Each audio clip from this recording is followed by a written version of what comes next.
Let your body waddle.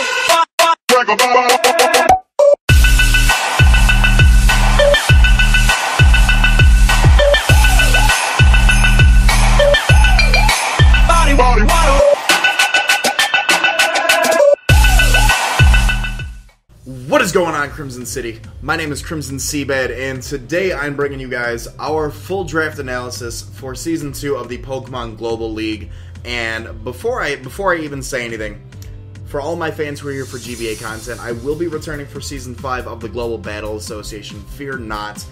This is a league that I am participating in during the off-season of the GBA, so that is coming back this fall. Please be excited for that. I am happy to return to that. But in the meantime, we are here. We are participating in the Pokemon Global League for Season 2. So if you guys are excited for this draft analysis, turn up on that like button. If you're new to the city, hit that subscribe button as well. Competitive battles, LPs, live streams, all that good Pokemon stuff. So I had this really big, fancy, scripted thing for you guys, and I thought to myself, I was like, you know, I've never scripted something with you guys.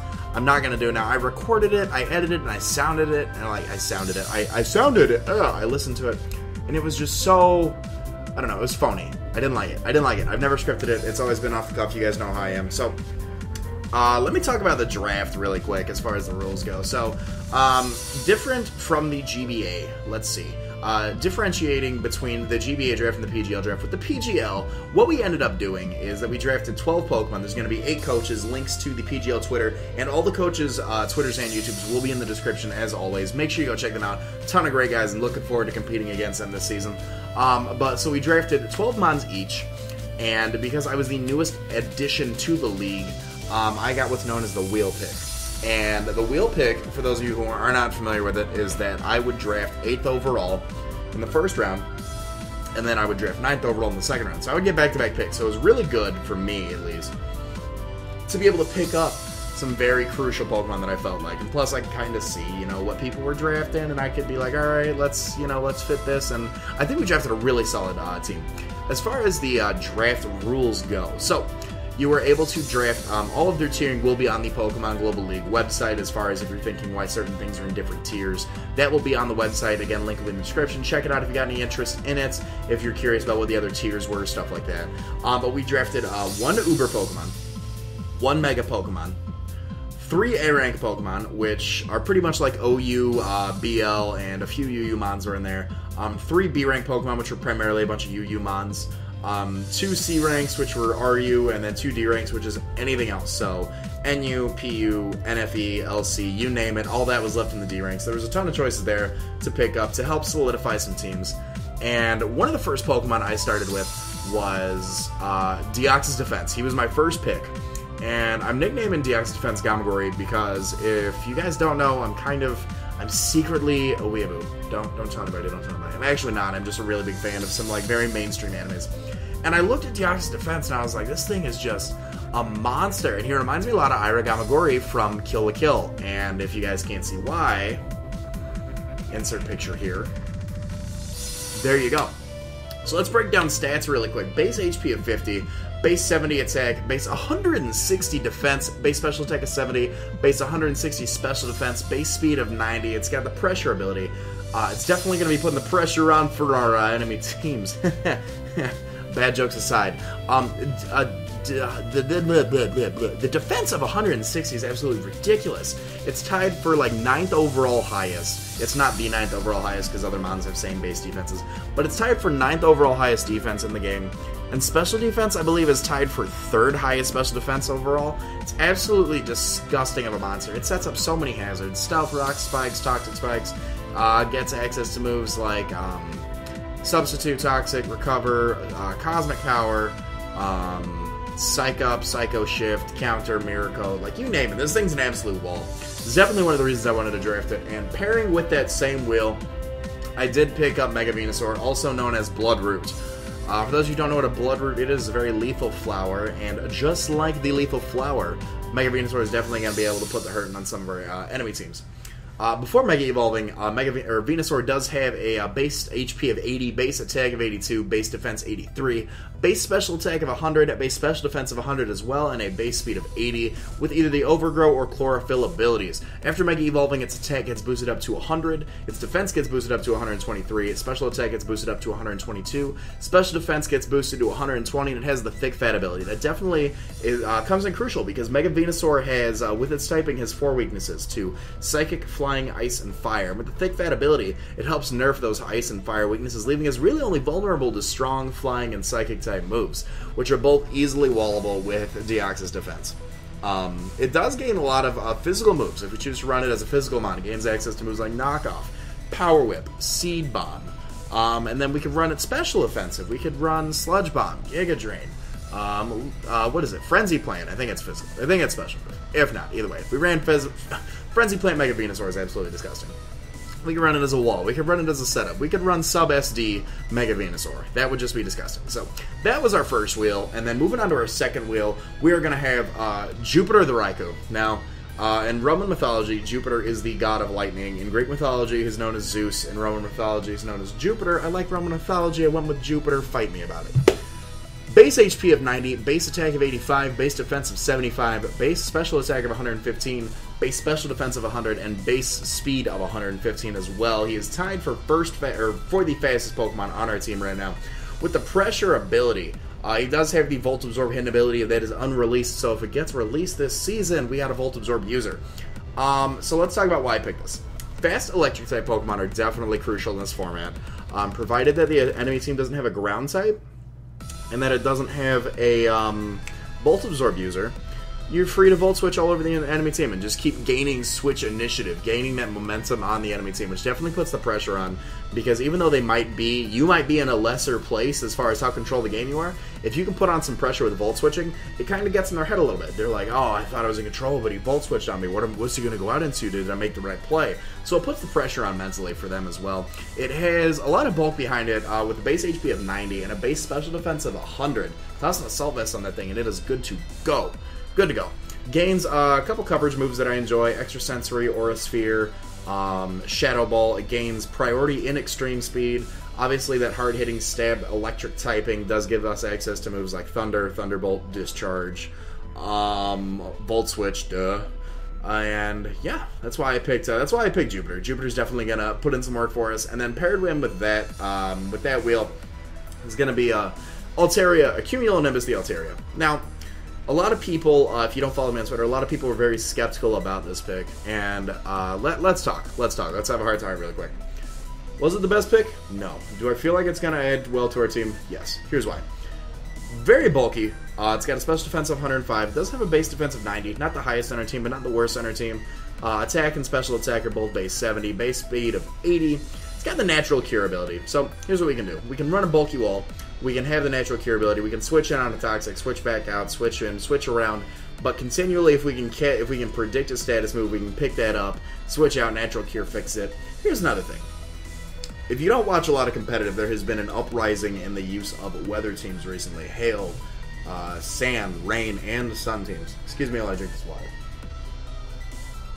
With the Cloud 9 ability that it gets, it neutralizes all weather effects. So if somebody's setting up a Chlorophyll sweep, or if somebody's setting up a rain team with Politoed or Manaphy, or somebody's setting up a sand team with Tyranitar and Excadrill, Cloud 9 comes in, just bye-bye.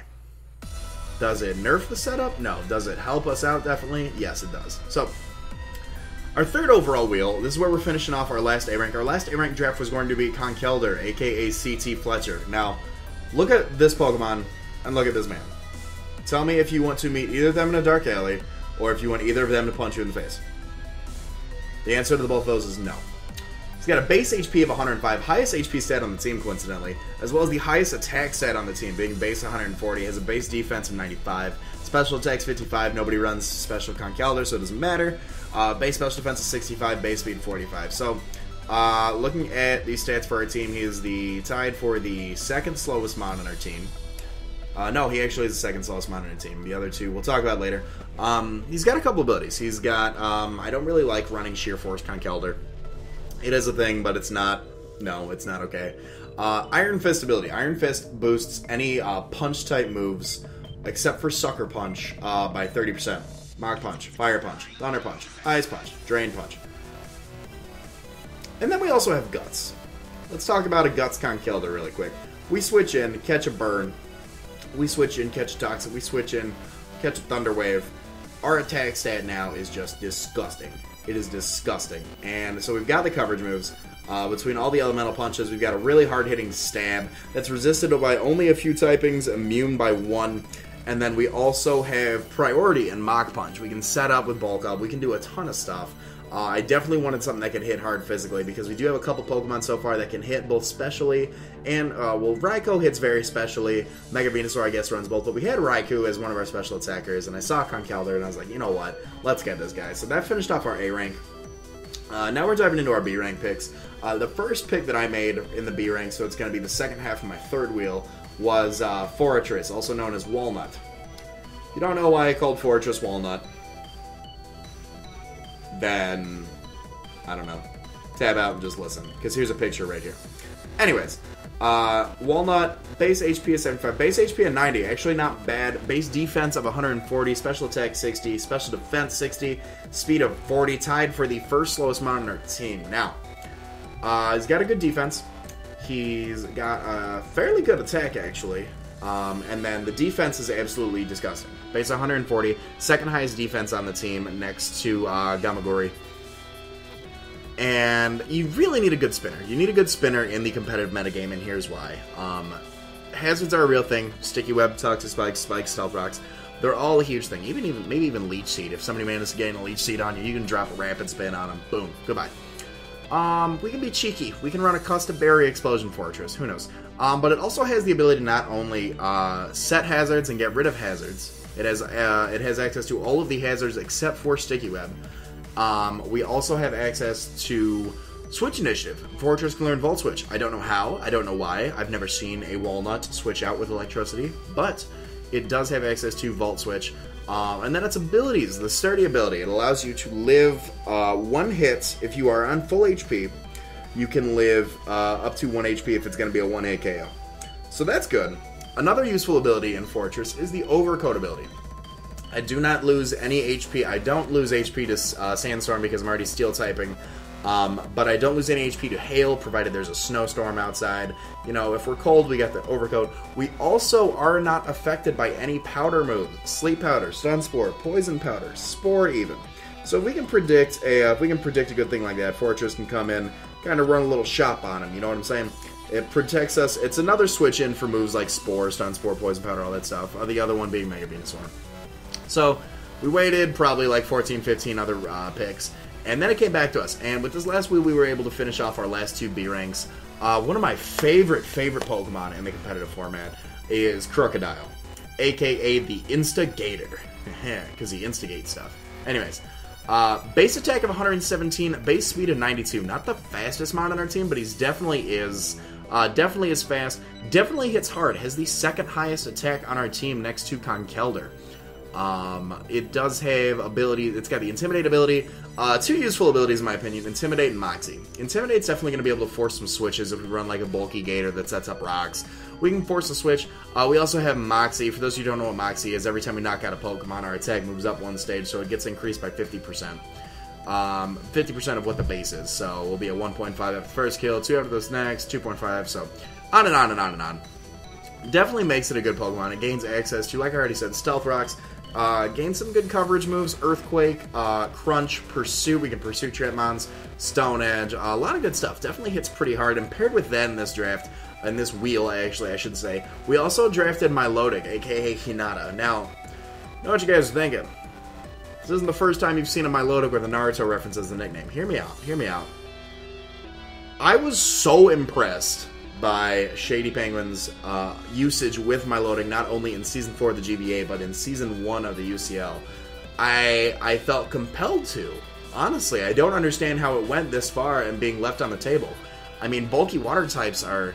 If I could say two types that are absolutely necessary in a draft format, it would be a fast electric type, and it would be a bulky water type. So, other choices here would have been like Vaporeon, Alomomola, Lumineon, stuff like that. But I went with the Queen, Milotic. Special attack of 100, special defense of 125, HP stat of 95.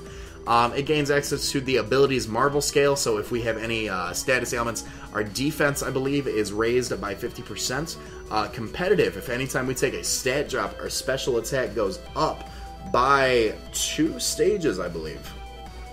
I believe the special attack is sharply raised with competitive. So say somebody brings in an Intimidate Landorus Therian and intimidates our Milotic, we can get the competitive boost, drop an Ice Beam on it, goodbye. And if we feel like getting cheeky too, we've got Cute Charm Milotic, so if somebody like Mach Punched it or Sucker Punched it and we live, they're infatuated. And you can't do anything against that. You can't. It's adorable. So hopefully our Hinata is going to do the Detroit Steel Wings and a Sakura Proud this season of the PGL. Next up is Mesprit, aka Amor. Let me pull up, actually, Mesprit's Pokedex entry here, because it's very fitting, actually. Known as the being of emotion, it taught humans the nobility of sorrow, pain, and joy. There's only one thing that can make people feel all 3 of those things simultaneously, and that is love. And that is Amor. Amor has a base HP of 80, attack of 105, defense 105, special attack 105, special defense 105, base speed of 80, levitate ability gives us a ground immunity on the team. And it can be ran, look at those stats, it can be ran so many different ways. You can be a physical attacker, you can be a special attacker, you can be a mixed attacker, you can set hazards, you can be a cleric, you can set up and sweep, you can do a lot of this stuff. So I was really happy to draft it. It was like an off-brand Mew in a sense, which coincidentally Mew was not drafted, so not too sure about that. But anyways, that is another Pokemon to our team. Finishing out our second to last wheel, we do have Ambipom the Nutcracker. Now, the reason it's called Nutcracker is because Pokedex entry, it deftly shucks nuts with its 2 tails. It rarely uses its hands anymore. So, let's talk stats really quick. Ambipom, base HP 75, base attack of 100, base speed of 115. It is tied for fastest mon in our team next to Jupiter the Raikou. It does gain access to the Technician, the Pickup, and the Skill Link abilities. Definitely gives us, and it gains access to of what I feel are 2 of the most necessary moves in the metagame, being Fake Out and Knockoff. It's got U-turn switch priority. It's got Technician boosted. If you don't know what Technician is, Technician boosts all moves of a base power of 60 or lower by 50%. So if you have a base 60 move, it boosts by 50%, so now it becomes a base 90 move. Definitely a good Pokemon. Like I said, U-turn, Fake Out, Knockoff, Technician. Pickup, so we can pick up any items out there, or pickup, am I thinking of? I don't remember if Pickup's the competitive one or if that's the end game for like picking up items. Either way, Technician and Skill Link are the ones I'm most familiar with. Skill Link, say you're going for like a Double Slap, or if you're going for a Rock Blast, or going for Tail Slap, it hits 2 to 5 times. Skill Link ensures that it does hit the full 5 count. And now, our last wheel pick for Season 2 of the PGL is actually, we've got Spectrum the Kecleon. Spectrum here is the RC Cola to Greninja. It is a very solid Protein user. It is a solid Life Orb attacker. It is a solid setup and sweep. It is a solid hazard setter. It's got a base special defense of 120. Like I said, Protean ability. If you don't know what Protean is, it changes to the typing of the move the Pokemon is using to ensure it does get Stab every single time. And between priority moves and Fake Out, Shadow Sneak, Sucker Punch, setting up hazards such as Stealth Rock, gains access to Elemental Punches, gains so many moves. Kecleon's definitely a good Pokemon that I wanted on this team. And then, rounding out the draft, and I know you guys are like, Crimson, please, enough with the weeb references, we get it, you watch anime, haha, you're cool, just like everybody else on the internet. Hear me out. I picked up Konoha the Leavanny. Konoha, the village hidden in the leaves. Leavanny hides in the leaves, attacks things. Pretty straightforward. Base 103 attack, base 92 speed. It's got the Swarm ability, it's got the Chlorophyll ability, and it's got the Overcoat ability. So we've got another Overcoat user for switching in on Powder-type moves. If anybody decides to be cheeky in the sun, we do have a Chlorophyll user. We have hard-hitting stab moves in both the Bug and Grass categories. It gains access to Knockoff. And Leavanny is also one of the more offensive mons that can actually set up Sticky Web. So a lot of people are very familiar with Galvantula setting up a Sticky Web. Leavanny can set up a Sticky Web. So, all that being said, guys, this has been your Season 2 full draft analysis for the Pokemon Global League. If you have enjoyed, please drop a like, and as always, if you're new to the city, hit that subscribe button. Please make sure to check out not only the PGL links below, but the links and Twitters to all the coaches in the description. They're definitely great guys, and I look forward to competing up against every single one of them this season. Our first matches will go up this week. A pregame conference will go up the day before. All that being said, my name is Crimson CBAD, and I will see you guys in the championships. Later.